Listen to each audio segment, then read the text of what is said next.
ভনিতা না করে কি হয়েছে বলো? ফালতু নামের এক ব্যক্তি থানাতে কমপ্লেইন করেছে আপনি নাকি তার বউকে কোনো একটা গোডাউনে লুকিয়ে রেখে দিয়েছেন তাকে মারধর দিয়ে। আরে হামসাফার, জি বড় ভাইজান। শালা ফালতু কত বড় সুরের বাচ্চা বৈধ হারামি ছেলে দেখেছিস? 6 মাস আমার কাছে খেললো দিলো পড়লো, সে গরিব অসহায় বলে তাকে থাকতে খেতে পিনতে টাকা দিলাম, বাড়ি যাওয়ার সময় 3000 টাকা হাতে দিলাম, যাওয়া থানাতে মানাবে কি উল্টো পাল্টা বলে দেবে? শুনছিস তো? হ্যাঁ তা তো শুনছি বড় ভাই, এ তো মানুষকে ভালোবাসাও তো দোষ মনে হচ্ছে। তাহলে বল এবার কি করবি তো? স্যার স্যার আমি বলতে চাইছি এই ইনফরমেশনটা সম্পূর্ণ মিস্টেক আছে। কি বলতে চাইছো কি তুমি? স্যার আমাদের জনগণের সেবক দাতা এমএলএ বিকাশ দত্ত সাহেব এরকম একটা নিজ হরকত করতেই পারে না, কোনো এক জায়গাতে মিস্টেক হয়েছে স্যার।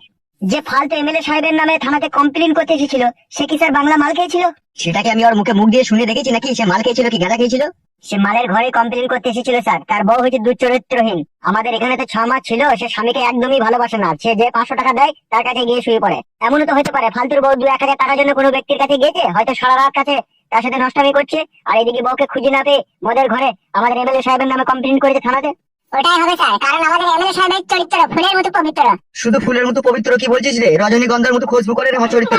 ঠিকই বলছে স্যার, বড় ভাইকে এরকম কথা বলা উচিতই হলো না আপনার। আমি জিজ্ঞেস করতে এসেছিলাম খ্যাপা, একটু ঘাবড়ে গেলে কি করে হবে? লালটু বাবু, ইয়েস স্যার। ফালতু ইনফরমেশনটা সঠিক দিল কি ভুল ভাল দিল তাকে ডাক করে একবার দ্বিতীয়বার জিজ্ঞেস করা হতো। ওকে স্যার, ডাক করা হবে। MLA Bikash Dutta Babu, please every don't mind. না না, এ সামান্য একটু কথা কি আর মনে করবো। Okay thank you. চলো।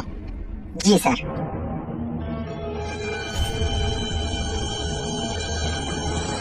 বড় ভাই দেখলেন তো, মানুষকে কমজোরি ভাবাটা উচিত নয়। ফালতু ছিল একটা নেংটি ইঁদুর, আর এই নেংটি ইঁদুর থেকে ঝড়াম করে বাঘ হয়ে গেল। মার্ডার করে দেবো ফালতুকে। না, এখন আমাকে একটু ভাবতে দে। তুই আমাকে একবার ওই মাগিটার কাছে নিয়ে চল। হ্যাঁ বড় ভাই চলো।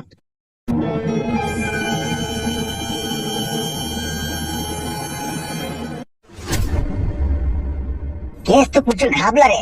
হ্যাঁ কাদা, সেটাই দেখছে।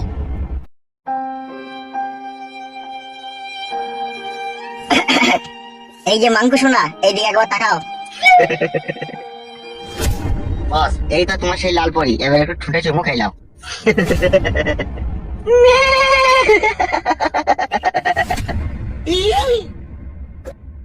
তোমাকে এত ভালোবাসা আমি, তারপরে তুমি কেন আমার ঘর থেকে পালাছিলে আমাকে না বলে? আমি কি করব, আমার স্বামী আমাকে নিয়ে যাচ্ছিল বাড়িতে। তোমার স্বামী তোমাকে বাড়ি নিয়ে যাচ্ছিল বলে তুমি চলে যাবে? তুমি আমার কথা একবার চিন্তা ভাবনা করবে না? আমি যে তোমাকে 6 মাস ঘরে রেখে দিয়ে তোমার জৈবনের রস খেলাম, সেই রস খেয়ে আমার নেশা হয়ে যায়নি?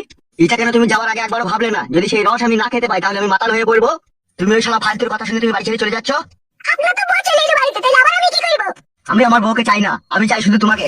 এত জালিম হইও না এমএলএ সাহেব, এত অত্যাচার করো না। ছোটা মাস তো তুমি আমাকে মনে প্রাণে হস্তগত করলে, এবার তুমি আমাকে যেতে দাও, কারণ আমার স্বামীও তো পরন কাঁদছে আমার কাছে থাকার জন্য। তুমি যদি বলো তোমার স্বামীর উপরে টিকিট কেটে দেওয়ার ব্যবস্থা করছি আমি। না, তুমি আমার স্বামীকে কিচ্ছু বলবে না, তুমি আমার স্বামীকে মারবে না, কিছুই বলবে না। তাহলে এইখান থেকে যাওয়ার আর চেষ্টা করো না, ঠিক আছে? তুমি এইখানেই থাকবে, এই ঘরেই থাকবে। আমার যখন মন যাবে তখন আসবো, খাওয়া পড়া সব তোমাকে এখানেই দেবো আমি, কোথাও যাওয়ার দরকার নাই তোমার। বুঝতে পেরেছো না কথাটা? জোর করে সব পাওয়া যায় এমএলএ সাহেব, কিন্তু কোনো নারীর মন পাওয়া যায় না। মন আমার দরকার নাই, তোমার শরীরটা পেলেই হবে আমার। মন নিলে পারে কষ্ট হবে, শরীর নিলে আরাম আসবে, লাগে ওস্তাদ। তুই চুপ, তুমি এই ঘরের ভিতরেই থাকবে, ঠিক আছে? আর আমি যখন মন তখন আসবো, তুমি আমার রানীর মতো, তুমি আমার কোলে বসে আমাকে শুধু মদ খাওয়াবে, আর আমি শুধু তল পেটে হাত বুলাবো তোমার। ভালো লাগে না, 6 মাস তুমি সব জায়গাতে হাত বুলালে, তারপরে এখনো তোমার মন চাইছে? কি ওরা গুলি করে দেবো, বাড়া গুনে বাদি সব সমস্যার সমাধান মিটিয়ে দেবো কোনে। তোকে তো আমি সবকিছু দেবো বলছি, তারপরে তোর ভাতারের নুনু নাই, তার সাথে যাওয়ার কথা খিচাপিচি করছিস কেন বাড়া? মেরে দেবো বাড়া তোর স্বামীকে। তুমি ঘুমিয়ে না, তুমি যা বলবে আমি তাই করবো। হ্যাঁ, সোজা রাস্তায় এসো। উস্তাদ কাল থেকেও কিছুই খাইনি কো। তাকে বলছিস না কেন বুকাচ্ছুদা? এই বলবো বলবো করে বলতে পারিনি। ঠিক আছে, তাড়াতাড়ি গৌতমের দোকান যা, ডবল লেগ পিস ডবল আন্ডা দিয়ে 1 প্লেট বিরিয়ানি নিবি, আর 1 লিটার জল নিবি। আর আচার নেবো নাকি? বিরিয়ানির সাথে আচার খাও তো তুমি? কি হলো, বিরিয়ানির সাথে আচার খাও তো নাকি? না, আচার খাই না আমি। পেট হোক তবে আচার খাবে। তুই যা যা যা, তাড়াতাড়ি আয়। হ্যাঁ যাচ্ছি বস।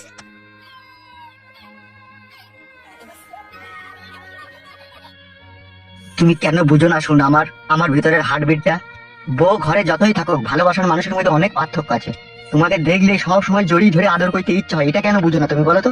সব সময় আমার কাছ থেকে পালাবো ধান্দা কেন? আমি তোমায় ভালোবাসতে পারছি না, না ভালোবাসা দিতে পারছি না, না আমি তোমাকে করতে পারছি না? কি অভাব আছে আমার কাছে বলো? আমি একটা এমএলএ, আমি নোংরামো করতে চাইলে 1000 নোংরামো করতে পারি, কিন্তু সমাজে আমার একটা মান সম্মান আছে, সেই জন্য আমি গোপনে এই কাজগুলো করি। এটা কেন তুমি বুঝো?